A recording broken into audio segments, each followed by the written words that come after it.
my feel-good breakfast show.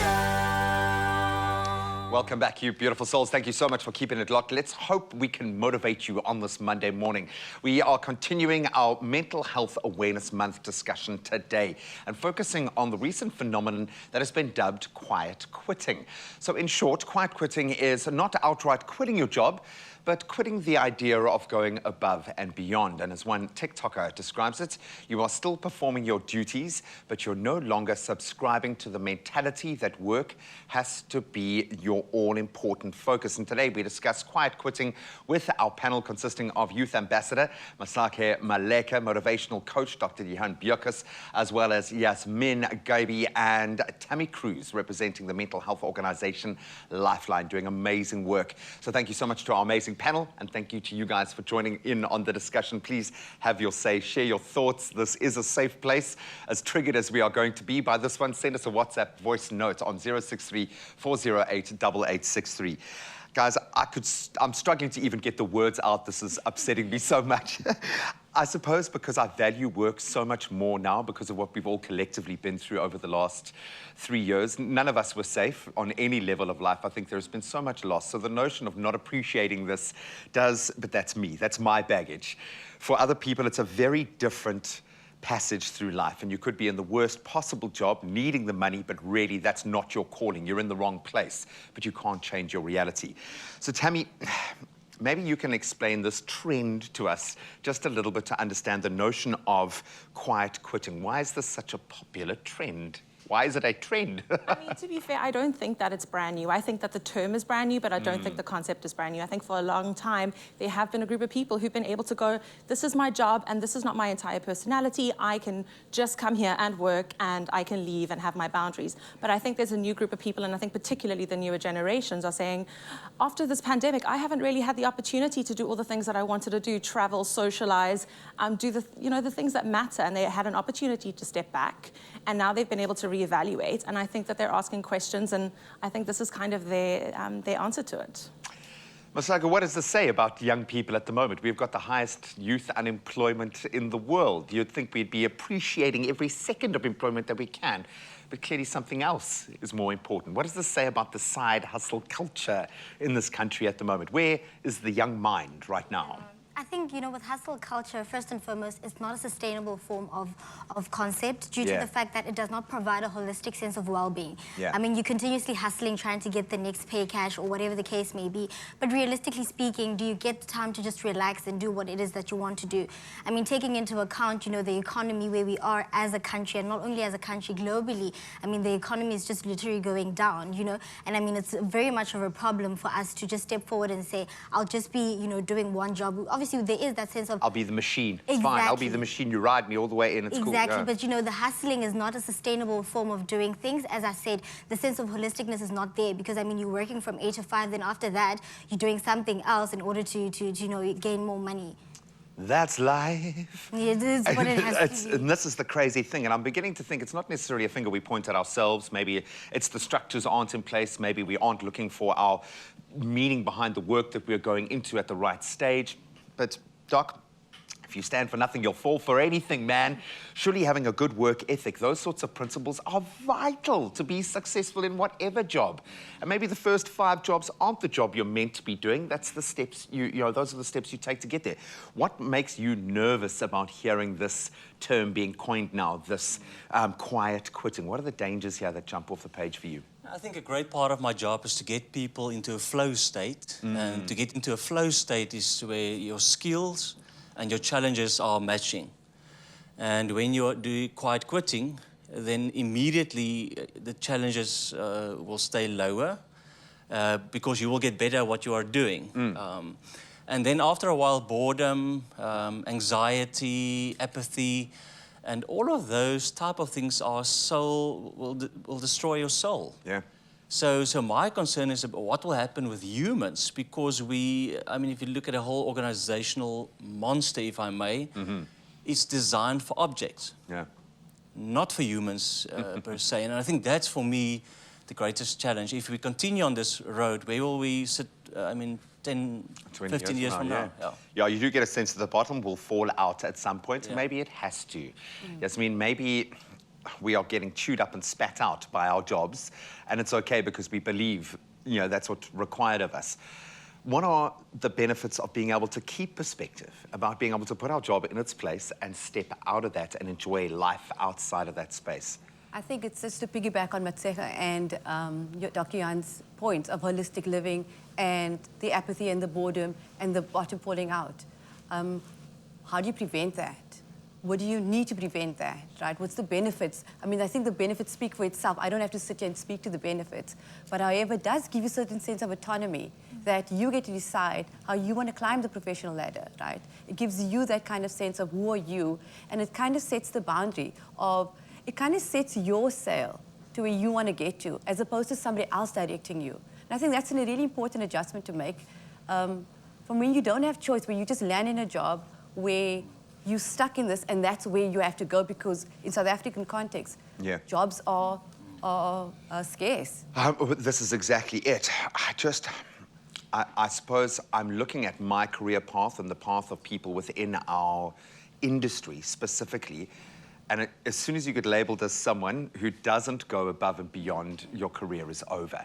And I think there is a cultural kind of shift that maybe needs to happen, but I think there is some light in terms of us identifying that life is about more than just work. So where do you sit? What side of the fence? Are you team quiet quit? Are you team above and beyond? Let us know, 0634088863. We'd love to hear a voice note. It's my feel-good breakfast show. This has been such an interesting discussion already. Welcome back as we delve back into quiet quitting, an easy way out of a stressful job or a means of living a balanced and productive life. We will find out hopefully today. We continue our discussion on quiet quitting with our wonderful panel consisting of Youth Ambassador Masaki Maleka, motivational coach Dr. Johan Bierkus, as well as Yasmin Gaby and Tammy Cruz, representing the amazing mental health organization Lifeline. Guys, thank you so much for sticking around. Yasmin, not quite out of the hot seat yet. There is a term in Japan, shokunin, I hope I'm pronouncing that right, that refers to someone who is deeply connected and dedicated to their craft. But how can the striving for perfection, maybe this unreal ideal that's been placed upon us, how can that affect our mental health and our well-being, striving for something that we may never actually achieve? I think it's important to draw a fine line between the two worlds of perfection and striving to improve. And I think the Japanese term, which I will not get correct on TV today, speaks to self-improvement, constant improvement. So wherever you're at, it doesn't matter where you're at, whether you're a street sweeper, that corner gets cleaned to your best of your ability, as opposed to the professional context which we are in right now. The burnout hustle that we are in speaks to overworking, underpaid, not being valued, not being seen. So that doesn't speak to perfection. That just speaks to, what does it speak to? Hamster on a wheel. Yeah, right, the rat Hamster on a race. wheel, yeah. So, and I suppose ultimately we have to take responsibility for ourselves, because clearly if this has become a trend, the structures above us aren't doing it. Management isn't doing it. Sectors aren't looking after their people.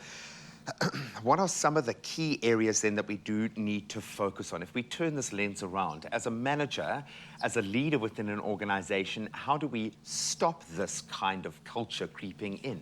How do we push back? I think whenever you arrive at work, you need to answer a few questions for yourself. And you want answers for those questions from your manager. So the one thing is, what do you value? So I need to arrive at work and say, these things are important to me. And then, am I valuable? And many times I need to arrive with some sort of self-worth. But then a manager can add to that by saying, listen, you are valuable. Here's a nice office, or here's a They can validate or that. here's a benefit. And then the last one is, can I add value? So there I must know, what do I bring to the table? But then also the manager should give you some opportunity to showcase what do you bring to the table. And for me, those are the three most important questions that you need to take responsibility to get answered. And sometimes the manager don't give you an answer, but find it in somewhere else. Yeah, you can, and whether that's with your colleagues, whether that's as a collective, whether it's stepping outside of that space, you have to, again, think about that meaning, that search for meaning for yourself, because unfortunately your company's not going to do it. We put it to you guys as well to hear your thoughts on quiet quitting. Let's head over to our social media platforms to see what you had to say. And Kabelo weighed in. Good morning. I'm definitely team above and beyond, because in every condition I strive to do excellently great.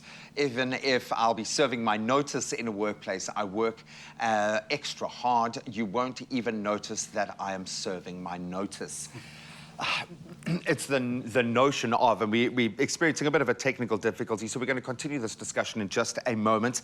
But I want you to think about that knock-on effect, the respect in the workplace of doing your job. It's not just about your outcome, but it's about what that means for your colleagues working around you, and what sort of effect on the team culture will it have if you're only just ticking the boxes. A really interesting discussion this morning. We'd love to hear from you. 063-408-8863. Drop us a WhatsApp voice notes.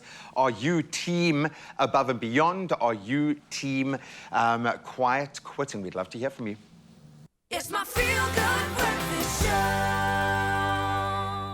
Welcome back as we try to work our way through a very challenging discussion this morning. We are talking about quiet quitting with our amazing panel consisting of a youth ambassador, Masake Maleka, motivational coach, Dr. Johan Bierkes, as well as Yasmin Agaibi and Tammy Cruz, representing the wonderful mental health organization Lifeline. And of course, earlier we defined quiet quitting as not going above and beyond at work and just meeting your job description, the basics. We're wrapping up a discussion now by introducing ways that you can better set boundaries to ensure a healthier and more productive work-life balance. Because it's dawned on me that it's almost impossible to find the root cause here, because you could put the blame on structure, you could put the blame on organizations, on culture, on sectors, on society. There are so many things standing in our way. So we're going to scrap all of that and we're going to look forward, and we're going to hopefully intercept a person before they end up in a job that doesn't meet those requirements, that calling. So maybe Dr. Jan, I can start with you. Using your 8-movement model, how can we cultivate a better working environment? I think it's important to make sense of your environment. So I would ask a few questions. So reflect on work. So work is like what for me? Because you have a picture of work, what work is like. Then go into your context. What do I feel about work? Some people hate work. Some people love work. Some people are fearful when they get to. So you need to have some idea on how do you feel about work. What are the real challenges? Are you the challenge? Is it people around you? Is it the organization? What would make it better? Yeah. In South Africa, unemployment is high, but would it be better to have no job? And then what can I change? What can I influence? What I need to accept? And then what are some next steps? And for some people, quiet quitting is the best next step. But for other people, it is, no, I need to work even harder. Actually, I'm lazy because I'm not doing my real work. I have a lot of gossiping, a lot of smoke breaks, a lot of stuff that I'm doing, but I'm not doing my job. So you need to discern what, and then sit back and what's a gift here? Because there's always a gift, even if it's a gift of I know now what I don't like. Yeah, but there must be But there must be a gift, and then there must be something in the end to celebrate. To say, but there's something to celebrate here. And then weigh it up. And if it's not ticking those boxes, if you don't need that job right now, then you can make a change. And I suppose that's always going to be the line that we're walking here. It's that balance. When we've gone too far, when the situation has done too much to us, when the job has taken too much from us, how do we know, Tammy, when we've gone too far, and how should we approaching help? How do we get that first step going? I think a large part of it is there's a lot of shame getting help, but the idea is, oh, someone has it worse off than me, so I don't need to ask for help.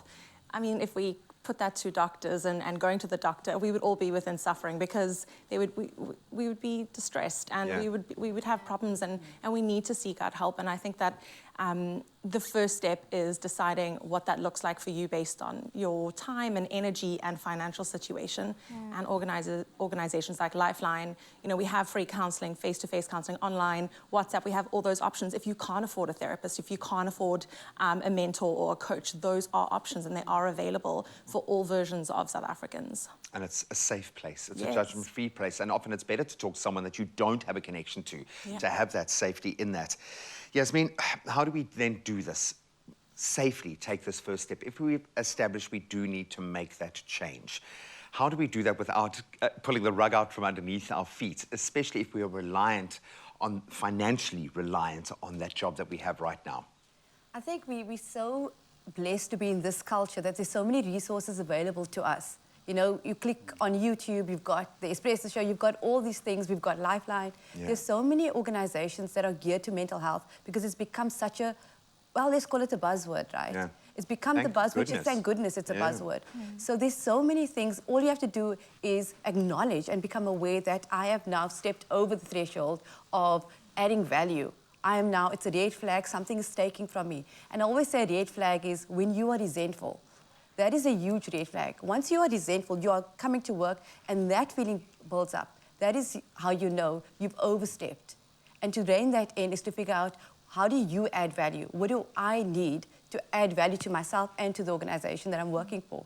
So there's so many things, right? And just to rein it back in, we all taught about mindfulness. Everyone's breath work, mindfulness. But you need to learn how to be mindful. You need to learn how to do the breath work. So you need to learn how to meditate. Give yourself those tools. You cannot just meditate. So there's a lot of chastising that happens around that, the healing circle. And if you just connect, you will find your people, your tribe, and that's where everyone can relate. Everyone is going through this. I can tell you right now, young or old, everyone is re-establishing their life after COVID. Guaranteed, that's where we sit.